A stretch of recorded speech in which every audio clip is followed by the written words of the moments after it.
The most freeing thing you can do as a goddess, as a king, as a queen, as a divine masculine, divine feminine is just embrace the fact that you are naturally put here to trigger other people. And, I know that through our younger years, it was probably pretty traumatic because you're just like, well, what's wrong with you?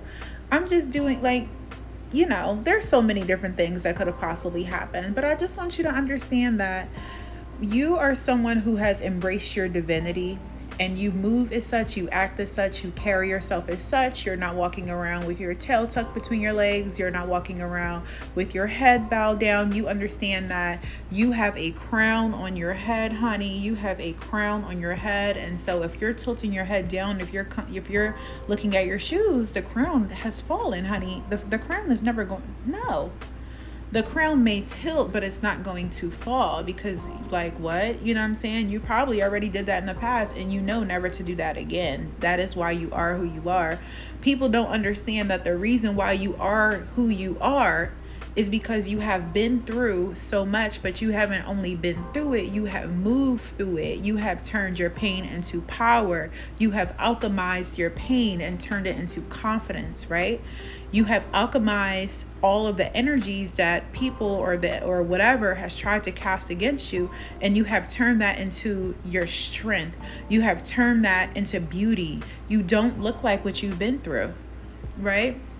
And so you just have to accept the fact that, listen, your frequency, especially if you got some angelic frequencies, your frequency may disturb certain people, and for the right people, it's going to inspire them.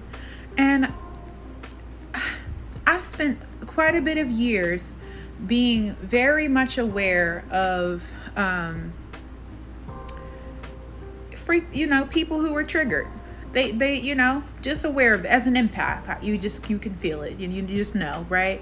But I think that at this time, it's important for us to not let that affect the frequency that we're casting into the universe. Like, shine your light. Say what you're going to say. Do what you're going to do. Be who you are, period. And we're not thinking about how other people feel about you is literally none of your business.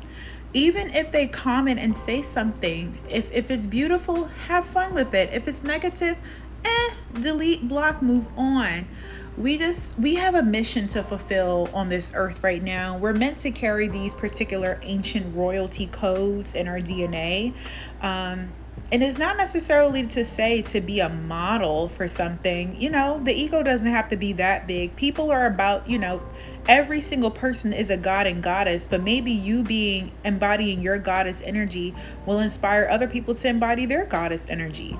And you being a king can inspire other people to be a king. And it's really up to them if they want to choose being inspired or being jealous. It's up to them, but it has nothing to do with you. It is not that you're doing something wrong. You are not too confident. You are not too beautiful. You're not too anything. You are just who you're supposed to be. So as a king, a queen, a god, a goddess, divine masculine, divine feminine, starseed, chosen ones, empaths, psychics, witches, warlocks, magical beings on the planet, because that's who I'm talking to, you were meant to trigger people.